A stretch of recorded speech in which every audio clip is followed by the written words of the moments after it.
Hello.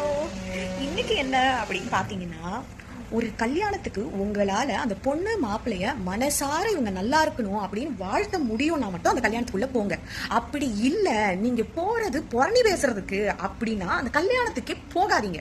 அங்க போய் உட்காந்துக்கிட்டு இது அரேஞ்ச் மேரேஜா இருந்துச்சுன்னு வச்சுக்கோங்களேன், இந்த மூஞ்சிக்கெல்லாம் லவ் மேரேஜ் நடக்குமா? இந்த மாதிரி அப்பா அம்மாவை பார்த்து பிடிச்சு கொடுத்தா தான் உண்டுங்கிறது. அது ஒருவேளை லவ் மேரேஜா இருந்துச்சுன்னா இதுக்கு பார்த்து வச்சு முறைப்படி சாங்கிய சம்பிரதாயம் படி ஏதாவது நடக்குமா? இப்படி எதையாவது இழுத்துக்கிட்டு போனா தான் உண்டு அப்படின்றது. புக் பண்ணிருக்க கேட்டரிங் சர்வீஸ், போட்டோகிராஃபர், மேக்கப், நகை, நட்டு, இதெல்லாம் பத்தி நொல்ல நோட்டை தான் சொல்ல போறேன். அப்படியே பொண்ணோ பையனோ ஒரு பெரிய இடத்துக்கு வாக்கப்பட்டு போறாங்கன்னா நல்ல மக்கு மாதிரி இருந்துட்டு எப்படி புளியங்கம்பா பிடிச்சிருக்கு பத்தியா அப்படின்றது. இந்த மாதிரி பொறணி அளவு தான் பேசி தொலைவேன்னா கல்யாணத்துக்கே போகாதீங்க. வாழ்த்தணும், அவங்க நல்லா இருக்கணும்ன்ற எண்ணம் இருந்தா மட்டும் அந்த கல்யாண வீட்டு வாசப்படியே மிதிங்க. இல்லைன்னா போயே தொலையாதீங்க. இந்த பொண்ணை நீங்க வீட்லயே உட்காந்து பேசுங்க. என்னத்துக்கு ஒரு நல்ல விஷயம் நடக்கிற இடத்துல போய் உட்காந்து இந்த 4 பேர் 4 விதமா பேசுவாங்க அப்படின்னு இதெல்லாம் பேசுறதுக்கு நீங்க உங்க வீட்லயே உட்காந்து பேசுங்க. அங்க போய் சட்டத்துல உட்காந்து பேச